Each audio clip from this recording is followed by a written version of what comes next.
Hello दोस्तों, आप सभी का एक बार फिर से एक नए वीडियो में स्वागत है। आज हम बात करेंगे cross product of two vector, दो सदिशों का सदिश गुण कैसे करना है आपको, आइए देखते हैं। इसके लिए एक सीधा फॉर्मूला होता है, vector A cross vector B is equal to modulus of A vector modulus of B vector, फिर आएगा आपका साइन थीटा और इसके लिए आएगा एन कैप। एन कैप एक इकाई सदिश है यानी यूनिट वेक्टर है, तो ये क्या है, उसकी ओनली फॉर डायरेक्शन बताता है आपको, रिजल्ट आएगा जो भी उसकी डायरेक्शन कौन बताएगा, एन कैप। अब देखिए, सबसे पहली बात है आपको वेक्टर ए क्रॉस बी ज्ञात कैसे करना है। तो उसके लिए सपोज कि आपने एग्जांपल के लिए वेक्टर ए ले लिया आपने, a1 आई कैप प्लस a2 जे कैप प्लस a3 के कैप। इसके बाद आपने लिया वेक्टर बी, b1 आई कैप प्लस b2 जे कैप प्लस b3 के कैप। वेक्टर कोई भी ले सकते हो आप, लेकिन उनके साथ में डायरेक्शन भी होनी चाहिए। अब आपको वेक्टर ए क्रॉस बी निकालना है, तो उसके लिए क्या करोगे आप, सबसे पहले एक सारणिक बनाओगे। ठीक है, ये मैंने सारणिक बना दी। फिर मैंने क्या रखा, आई कैप जे कैप और के कैप आपको रखना है।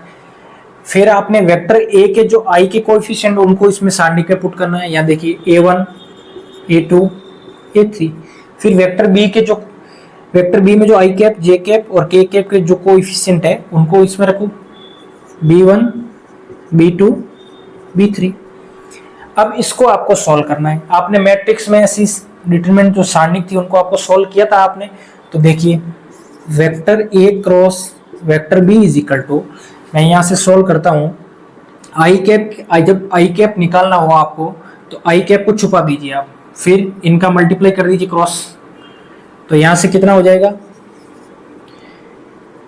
a2 b3 माइनस का साइन a3 b2 किसके लिए आएगा, आई कैप के लिए। सबसे पहले साइन प्लस का आता है, फिर साइन किसका आएगा, माइनस का, ये माइनस।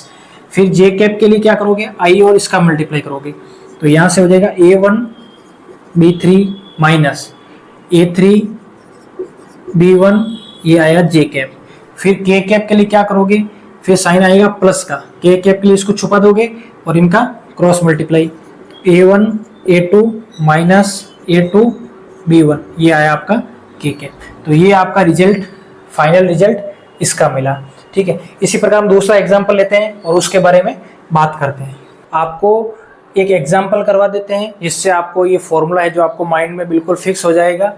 अब देखिए, मैं ये करता हूँ, आपको ए क्रॉस बी निकालना है, तो सबसे पहले क्या करोगे, vector A cross vector B के लिए वही चीज़ पहले सारणिक बनाओगे, इसमें रखोगे आप आई कैप जे कैप के कैप। ठीक है, फिर यहाँ से किसका वैल्यू लाओगे, 1, यहाँ पे कितना है, माइनस का 7, यहाँ से कितना है, प्लस का 7, यहाँ बी के लिए 3, फिर माइनस का 2 और यहाँ से आ जाएगा प्लस का 2। अब इसको आपको सॉल्व करना है। चलिए, मैं सबसे पहले आई कैप के लिए करता हूँ सॉल्व। तो आई कैप को छुपा दिया मैंने, इसका मल्टीप्लाई कर दिया मैंने। ठीक है, तो यहाँ से कितना हो गया, माइनस का 14, फिर मैंने इसका मल्टीप्लाई कर दिया और साइन बीच में पहले से ऑलरेडी माइनस का है, तो वो माइनस इससे मल्टीप्लाई होकर क्या बना देगा, प्लस। तो यहाँ से बन गया प्लस का 14 और यहाँ से क्या बना, आई कैप। फिर साइन किसका आएगा, माइनस का। फिर जे कैप के लिए चलेंगे, तो जे कैप को छुपा दिया, 2 का मल्टीप्लाई किया इसके साथ, तो 2, फिर माइनस का साइन, फिर 7 3 जा 21, फिर यहाँ किसके लिए चल रहे थे अपन, जे कैप के लिए, तो जे कैप लिख दिया। फिर प्लस का साइन आता है के कैप, के कैप के लिए के कैप को छुपा दोगे, इसका मल्टीप्लाई इसके साथ, माइनस का 2 और इसका मल्टीप्लाई, तो माइनस किसका, जो अपने बीच में माइनस आता है कि उसका वही माइनस, फिर इसके साथ में ये माइनस माइनस हो जाएगा, माइनस का 7 3 जा 21, ये देखो। अब इसको यहाँ पे कितना हो जाएगा आपका, माइनस 14 प्लस 14, ये बन गया 0 आई कैप। यहाँ से कितना हो जाएगा, प्लस का 19 जे कैप और यहाँ से कितना हो गया, माइनस माइनस प्लस, तो ये के कैप के लिए है ना, तो ये के कैप, तो यहाँ से हो जाएगा प्लस का 19 के कैप। ये फाइनल आंसर होगा आपका इस एग्जाम्पल का। उम्मीद करता हूँ दोस्तों आप सभी को ये क्वेश्चन समझ में आए होंगे।